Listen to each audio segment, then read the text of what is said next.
5 pa'l peso, 5 pa'l peso, 5 para el peso. Que nunca te falten. 5 pa'l peso, 5 pa'l peso, 5 pa'l peso, solo me falta. Pablo Servi, ¿cómo te va? Buenas tardes. Carlos, y ¿Todo a bien? toda la audiencia, todo bien, gracias. Bueno, primero agradecerle a Pablo y también al resto de los candidatos que vienen y que van a venir, porque estas semanas son prácticamente se duerme poco y nada. Hay muchos compromisos entre la campaña y los cierres y los compromisos también con los medios de comunicación y estar hablando, o sea, se complica. Así que te agradezco mucho que hayas venido, hayas tenido una deferencia. Vamos a arrancar con la pregunta del ignorante, como dicen los profesores de comunicación social. Usted cuando no sepa, haga la pregunta del ignorante. Bueno, quiero que te presentes, hay gente que te conoce, ve tu cara en los afiches, en los spots publicitarios, pero hay gente que no sabe quién es Pablo Servi. Sería bueno que te presentaras, de dónde venís, qué haces, y engancho con esto, ¿cómo llegaste a la política en realidad? Bueno, soy Pablo Servi, como bien decías, nacido y criado en Neuquén, esto de no somos tantos los que hemos nacido acá, los NIC, nacido en la zona de Confluencia, de una familia que hace 80 o más de 80 años que estamos radicados acá en la zona, dedicados a la producción de frutas.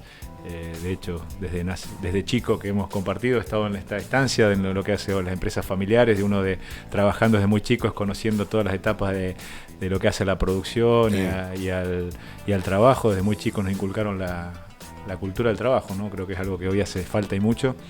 Mi padre falleció muy joven, yo soy ingeniero agrónomo, estudié un poco porque me gusta, pero también dedicado a lo que se hace y a darle continuidad a la actividad familiar. Uh-huh. Y a los 26 años, cuando yo tenía 26 años, falleció mi padre y me tocó hacerme cargo de gran parte de la empresa familiar junto con mis hermanos. Una empresa. ¿Cuántos hermanos tenés? Son 2 hermanos, Jorge y Cristina. Nos tocó hacernos cargo de una empresa. En ese momento teníamos cerca de 550, 600 empleados y durante 23 años estuve en el manejo de la empresa, pero básicamente en la producción. A mí siempre me gustó estar en el campo, muy dedicado, también desarrollar proyectos, siempre fui muy emprendedor. Apenas me recibí, empecé a trabajar en Tratallén, que ahora es famoso por estos los gasoductos, pero en ese momento no pasaba nadie, la ruta no pasaba nadie. Ahora para cruzar la ruta a cierto horario tenés que esperar 1 hora porque no podés pasar. Es cierto. Y siempre me gustó emprender, apenas me recibí, que si hicimos repollito de Bruselas, cebolla, coliflor, sandía sin semilla, siempre tratando de hacer cosas nuevas y nuevos desarrollos. De hecho también ahí hicimos plantación de maíz, alfalfa. Desarrollamos un feedlot, un emprendimiento ganadero que fue parte de lo que vine haciendo. Y bueno, después de 23 años, una empresa que en ese momento cuando la tomamos, o que me tuve que hacer cargo, pues mi viejo era el que estaba muy al frente de eso y lamentablemente falleció muy joven. Lo dejamos con 1.200 empleados en el área que me tocaba a mí, casi 1.600 la empresa, así que sabemos lo que genera trabajo, lo que es pagar un sueldo. Pagar un sueldo, lo que es transformar el desierto en productivo, ¿no? Que creo que yo hago una analogía, lo que fue en su momento, lo que fueron los pioneros, ¿no? Que con el agua transformaron todos estos valles en productivos. Creo que es la gran oportunidad que tiene Neuquén, con la energía de Vaca Muerta, transformar toda la provincia en algo distinto, ¿no? En un vergel, y creo que es el gran desafío que tenemos hoy por delante. ¿Qué te define, Pablo, como persona y como político?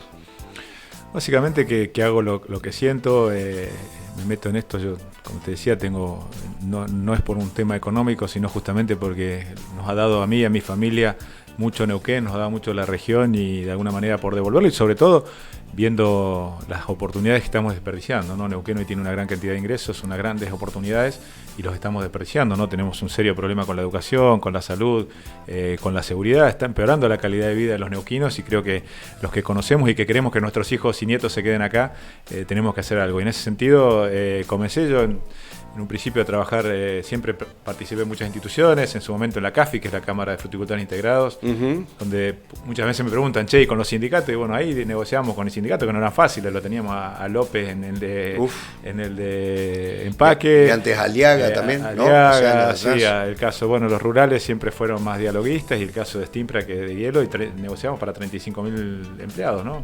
Si uno mira, 65.000 tiene la provincia, o sea, que sabemos lo que es negociar. negociar cambiar, pero en el buen sentido, ¿no? Entendiendo que los sindicatos son una pieza o tienen un rol muy importante en la medida que se construya, que se pueda mirar hacia adelante. Así que en ese sentido me fui involucrando en la Cámara, pero vi que también cada vez en lo que uno hace o en las actividades que uno hace incide más el entorno, ¿no?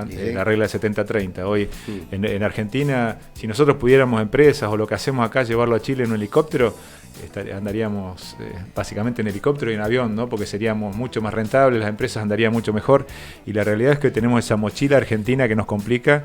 Entonces yo me meto desde adentro de la política, ¿no? Viendo cómo uno puede cambiar la realidad, entendiendo que necesitamos cambiar esta realidad argentina, este mayor costo, el costo argentino que se habla, la falta de infraestructura, falta de rutas para poder desarrollarnos, que creo que hacen falta para que realmente podamos salir adelante como país, un país que tiene grandes riquezas donde uno lo recorre, ¿no? ¿Por qué crees que te tienen que votar? Como decía, la realidad es que creo que somos los que buscamos una transformación real de Neuquén, mejorar Neuquén.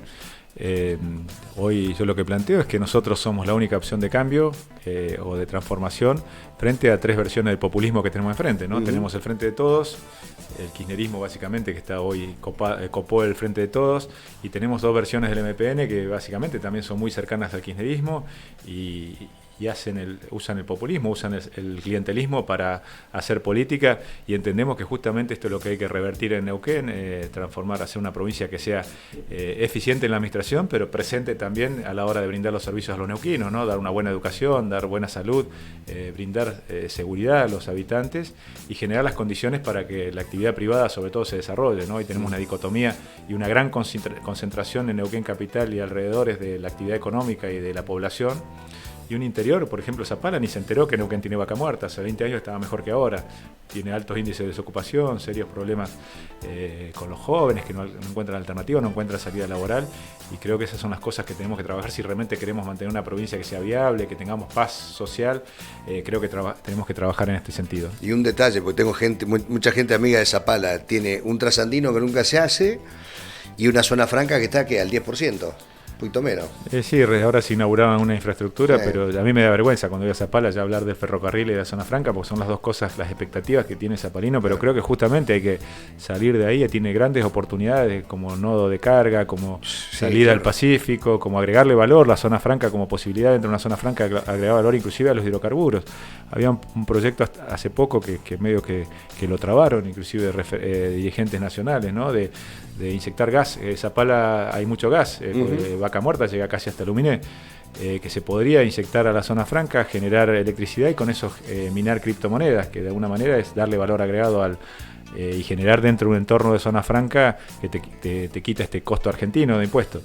Pero bueno, de alguna manera se frenó por algunos intereses nacionales sobre todo, y que de alguna manera quieren que el gas lo saquemos crudo o el petróleo lo saquemos crudo y que se procese en Bahía Blanca o en Santa Fe, y creo que esas son las discusiones también que tenemos que dar, y para eso tenemos que tener una provincia bien administrada, que no tengamos tanta dependencia del gobierno nacional de turno como está ahora, y que podamos plantarnos y defender los intereses de los neuquinos.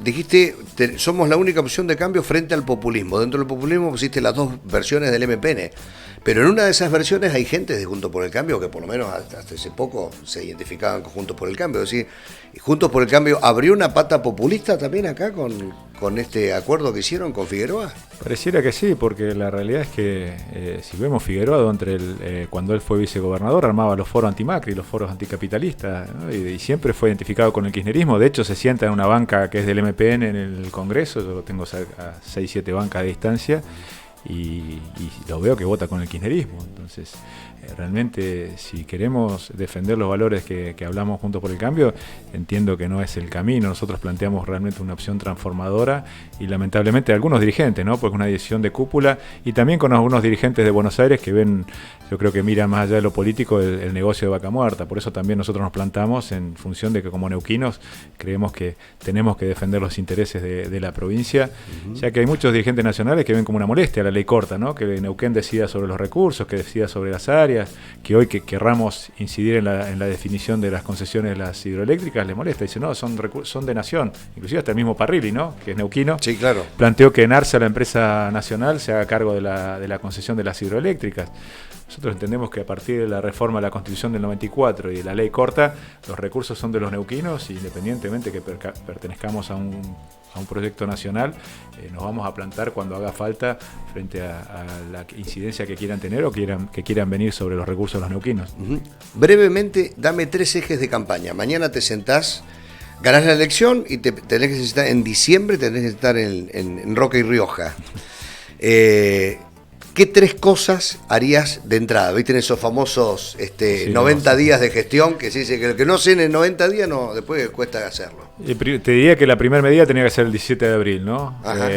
Frenando el ingreso a planta permanente, porque hay una gran cantidad de cargos políticos, estas capas geológicas que vienen de tantas, porque inclusive, a pesar de que ha estado siempre el MPN, ha cambiado de líneas y siempre mantienen un montón de ñoquis, porque hoy cobran sueldos. Es un presente griego para el gobierno que viene, ¿no? Claro, y el tema que no los metan a la planta permanente, que después es muy difícil de revertir eso. Están entendiendo que los cargos políticos justamente vienen con un gobierno y cuando se va ese gobierno se tienen que ir.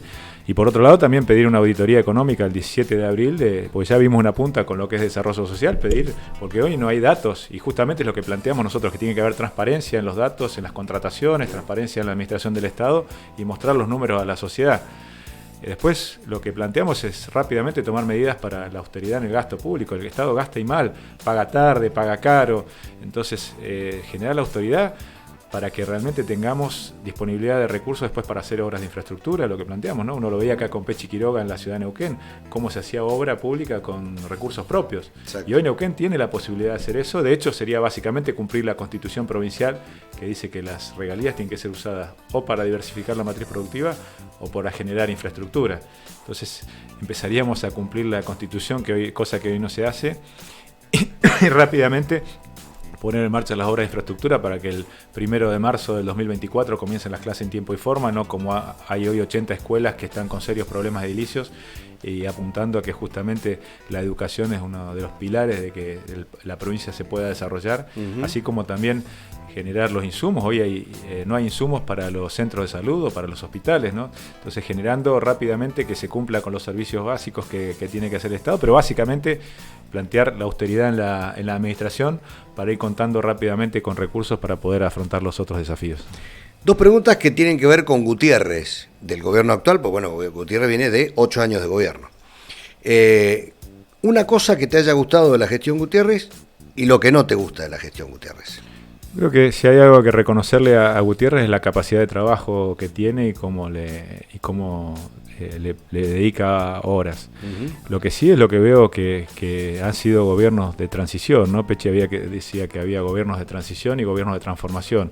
Se ha hecho la plancha no solamente durante los 8 años de él, sino durante los 16 años que ha estado esta línea de gobierno, porque no se ha transformado nada. De hecho, las grandes obras fueron planteadas por Sovich, ¿no? El acueducto Marimenuco, las grandes obras de infraestructura, hasta la circunvalación de Neuquén, fueron planteadas por un gobierno anterior. Aquí lo que se hizo fue básicamente esto de mantener la paz social, pero a un costo altísimo, ¿no? Que donde hoy los gremios son quienes deciden la política provincial, deciden sobre la educación. Y creo que eso es justamente lo que no me ha gustado, y además de también un gobierno que se ha centralizado en la toma de decisiones, y hoy no tenemos, yo creo que a muchos le preguntás los nombres de los ministros y no hay ministros con peso propio con capacidad de tomar decisiones. Que justamente en otra época del MPN había ministros con peso propio, ¿eh? Eso cambió. Sí, un Salvatore, inclusive se planificaba, el COPADE funcionaba con planificación, mirando hacia adelante. Por eso también uno cuando habla del MPN, estamos ante la peor versión en los últimos años. Fue un partido que en su momento formó un sistema de salud que fue modelo en Latinoamérica, que generó en educación un avance de un territorio nacional, pero la realidad es que estos últimos años estamos ante la peor versión del MPN, y justamente eso es creo que lo que hay que cambiar y revertir de alguna manera. ¿No habría que cambiar ya la palabra diversificación? Porque aparece en todas las plataformas, pero ¿hace cuántos años que no? Digamos, sacarle el petróleo a la provincia, ¿no? Vamos a hacer una cuenta en los últimos 40, 50 años, si querés. Sacarle el peso de lo que se llama minas, canteras, y toda esa base, digamos. Sacarle eso, vos vas a ver turismo, actividad agropecuaria, digamos, no te mueven fuerte la aguja del PBI. Y comercios y servicios está muy vinculado a la actividad petrolera, porque cuando la actividad petrolera baja, esos 2 sectores se resienten automáticamente. O sea, sí o sí vivimos del petróleo y del gas, ¿no? Ahora, todos los gobiernos, todos los que han querido ser gobiernos y en todas las campañas, la palabra que surge siempre es hay que diversificar la matriz productiva. Podríamos buscarle alguna palabra nueva como para decir, che, bueno, ya con la diversificación, al menos en la teoría, no nos fue bien. Busquemos una palabra que implique ir saliendo de a poco, digamos, ¿no? Del recurso extractivo. Sí, yo creo que sigue vigente la palabra, llamémosle como quieras, pero es una deuda pendiente y ha sido un cliché de campaña, ¿no? Como decís, el gobierno, sobre todo el gobierno provincial actual, lo ha usado y solamente como cliché de campaña, porque después en la práctica no se sale de mirar el gas y el petróleo, porque como dicen ellos, tienen que pagarle a la cantidad de empleados públicos que son los que muchas veces los votan o quienes hacen su base electoral, pagarle los sueldos y los aguinaldos. Nosotros creemos que lo que hay que hacer es generar empleo privado de calidad también, porque eso da libertad, ¿no? Porque esto que hablábamos, Zapala, ni hablar si uno va a las localidades del centro-norte de nuestra provincia, localidades chicas, donde casi el 100% de la población vive de empleado municipal, empleado de Corfón o de alguna otra empresa, o subsidio. Y eso también le quita libertad, porque no tenés alternativa. Si andás mal, te peleás con el intendente o con el puntero del pueblo, te tenés que ir directamente, ¿no? Pues nos ha pasado a nosotros, si vas de candidato a alguien que desafía al poder del lugar, y después se tiene que terminar yendo porque realmente lo persiguen. Entonces creo que también para ganar en libertad, la libertad económica es una de las que da igualdad de oportunidades y libertad de acción, y creo que es lo que tenemos que trabajar. Pero volviendo a eso, yo no solamente que lo digo, sino que lo he hecho, ¿no? Lo que hablo de poner hectáreas bajo riego. Nosotros hemos puesto un montón de hectáreas bajo riego, hemos generado empleo, hemos generado, como te decía, emprendimos un montón de actividades distintas, probando y viendo lo que se puede hacer acá en Neuquén.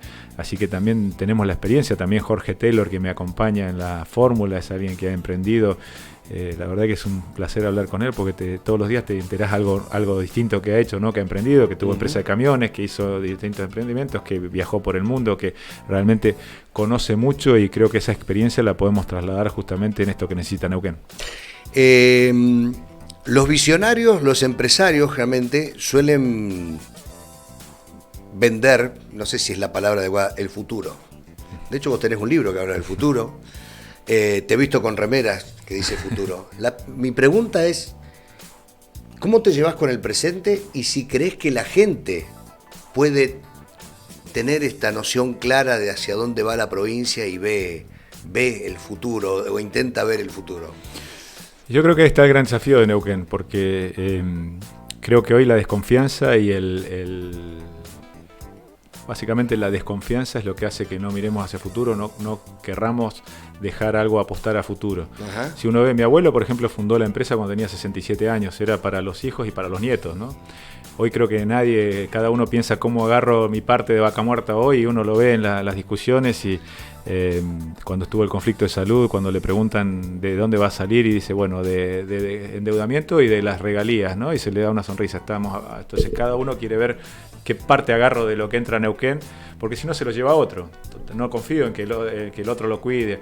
Ahora, si nos ponemos de acuerdo en qué Neuquén queremos, que tenemos que hacer un esfuerzo para sacarlo adelante, que educar a nuestros hijos para que estemos mejor, que creo que cuando uno, vos decías, un emprendedor, cuando alguien tiene un proyecto y tiene un equipo de trabajo, la gente te acompaña porque confía en el proyecto y confía en que va a ser mejor a futuro.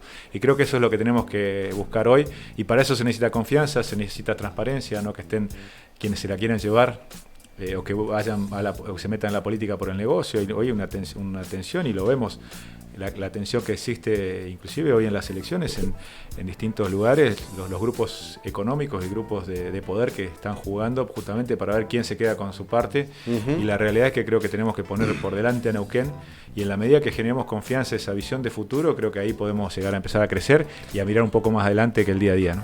Te voy a hacer un par de preguntas tipo ping-pong. Por lo cual voy a apelar a tu poder de síntesis. ¿Qué crees que va a votar la gente el 16? ¿Personas o ideas? Personas con ideas, creo que. Ajá, es una buena respuesta.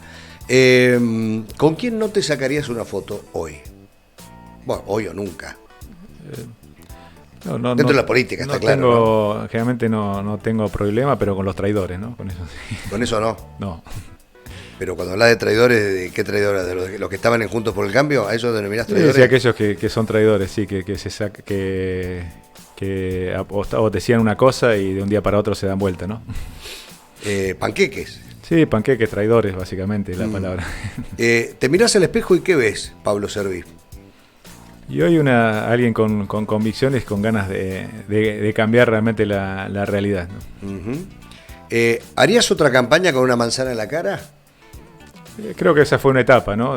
Pero sí con una manzana en la mano, porque realmente es lo que define el trabajo, lo que uno hace, y creo que no sé cuántos pueden mostrar qué es lo que hacen, lo que no han hecho en la vida, ¿no? En su momento fue básicamente también un poco una parodia, porque muchos decían que era alguien desconocido, entonces fue también un juego que realmente sirvió. Bueno, en todo caso, la obra era El Hijo del Hombre. Vos venías a ser el hijo de tu padre, digamos, y contás esa historia, ¿no? Digamos, yo lo interpreté más por ese lado siempre. Sí, es un poco de un libro de Magritte, que yo de hecho en el libro en mi libro Futuro, hablo en una introducción y la manzana en la historia de la humanidad, y también un poco cuento la analogía entre la política y lo que cuesta llevar adelante un proyecto, ¿no? Que uno tiene que plantar una planta, esperarla para cosechar, cuidarla, y creo que también los procesos o los cambios en las sociedades también tienen esto, porque tiene mucho de cambio cultural, mucho de tiempo. Se habla que, no, por eso también cuando se planteaba, creo que una de las cosas que se reconoce de Juntos por el Cambio, cuando uno le plantea a la sociedad un cambio, parece que fueran de 180 grados, y en la realidad que en la sociedad y en los cambios se habla de 3 grados por año, ¿no? Lo que sí hay que plantear hacia dónde queremos ir para ir torciendo el rumbo y llevando una visión. Y una visión. Creo que eso es lo importante, ¿no? Es cierto. Los libertarios dicen que Juntos por el Cambio se ha transformado en Juntos por los Cargos.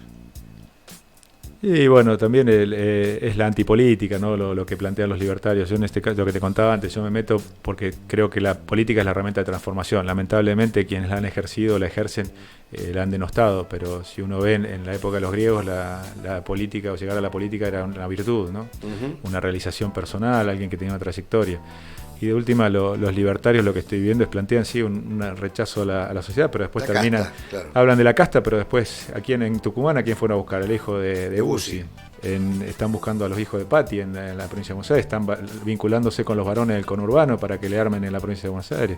Acá en Neuquén buscan a alguien que vive de la pauta pública y mete a los hijos en la lista. Entonces se borra con el codo lo que se escribe con la mano. Entonces creo que sí es un esquema o algo que de alguna manera plantea una reacción a la sociedad y logra captar votos de esa manera, ¿no? Creo que hay un desencanto, sobre todo en los jóvenes, pero también con un riesgo de que, contaba hoy también la anécdota que dicen los militares, que uno siempre tiene una pierna más corta que la otra, entonces de tanto ir a la derecha terminás en la izquierda, y este tipo de armado, si no se logra un consenso o un armado con aquellos que queremos que cambie la Argentina, que la economía funcione mejor, ir a una economía de mercado, pueden terminar siendo funcionales al kirchnerismo. ¿Cuántos afiches les arruinaron? Esos que les pintaron la cara, vos y a Taylor. Y debe haber que tenemos algo de 100, así que 100. Creo que ¿Acá en toda la ciudad o en la provincia? En toda la ciudad tenemos 100. Después los carteles grandes, pero los 100 de estos sextuples, y los han arruinado casi todos. Tuvimos que salir a reponer, la verdad que una actitud bastante desagradable y cobarde, ¿no? de hacer, porque es un esfuerzo grande para poner una gran cantidad, y comparado con lo que tiene el oficialismo, la verdad que no sé si es 10-1 lo que tenemos nosotros, ¿no? El MPN es la neuquinidad al palo. Hay una apropiación de la palabra Neuquén, el mapita de Neuquén, y es como que si no estuviera el MPN, Neuquén no podría ir a pelearle a los grandes partidos tradicionales. ¿Vos creés en esa teoría que ha armado y que le ha dado resultados electorales al MPN? Yo creo que es lo que tratan de vender, pero es todo lo contrario, porque si uno ve, van de rodillas al gobierno nacional que esté de turno para pedirle recursos, justamente por la mala administración y que no se llega a fin de año. Si uno mira el momento de mayor debilidad del gobierno de Alberto Fernández, que fue 4 o 5 días después de que renuncia el ministro Guzmán, que de hecho yo estaba por viajar y nos dijeron que había riesgo hasta de una asamblea legislativa si pasaba. ¿Quién fue el primero que fue a hacerle puñito a Alberto Fernández?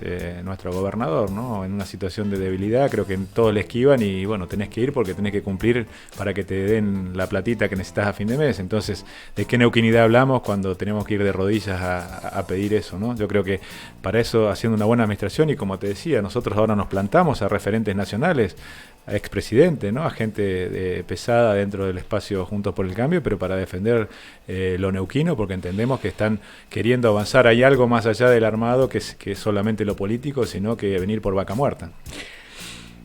Macri apoyó a Rolando Figueroa.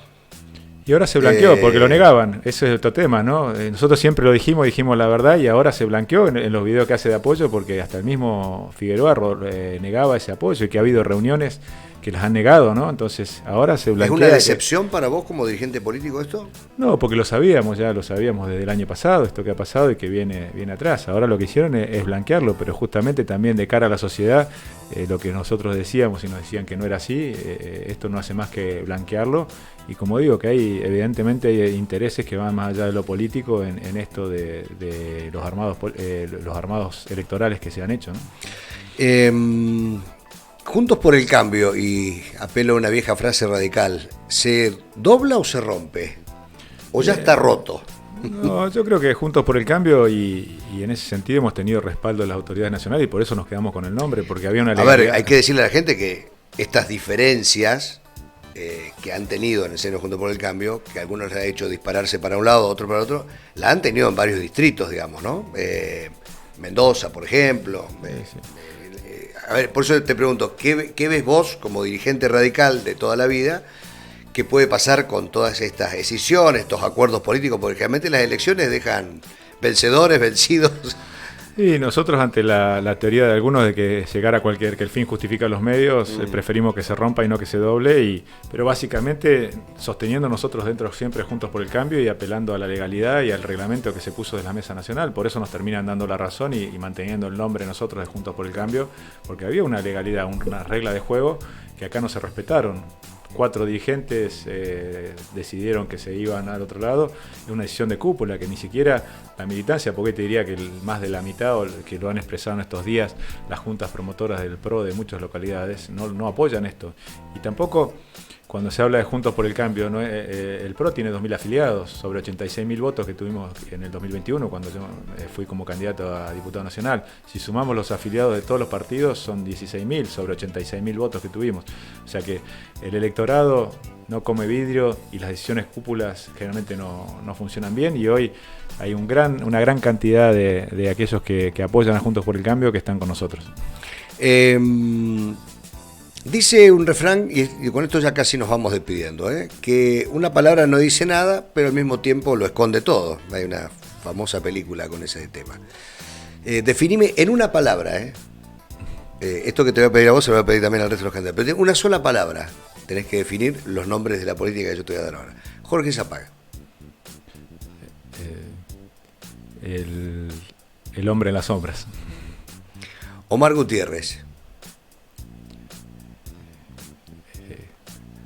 Transición. Rolo Figueroa. Desarmador. Juan Peláez. ¿Cómo se podría decir la palabra? No quiero ayudarte porque si no te vas a poner en boca tuya cosas que... No quiero, pero básicamente desleal. Desleal. Ramón Rioseco. Ni fu ni fa. Peronista. Carlos Eguía.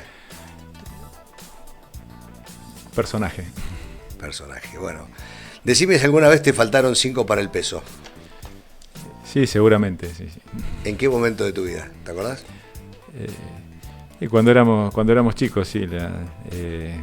Realmente nosotros nunca nos faltó nada, pero para las cosas que queríamos, para tener la computadora, teníamos que trabajar durante el verano, era parte también de la educación, y bueno, un momento nos faltó, y bueno, salimos a pedir al abuelo, al nono, a algunos siempre, pero bueno. Que te tiraban un centro. Tiraban un centro, sí, y bueno, y también pues uno ve la realidad de nuestra familia y todo, pero fue una familia que con mucho esfuerzo, y que mi abuelo vino sin nada, mis padres también trabajaron toda la vida y para darnos lo que necesitábamos, y como te decía, también nos enseñaron la cultura del esfuerzo y de que las cosas cuestan y que hay que ganárselas.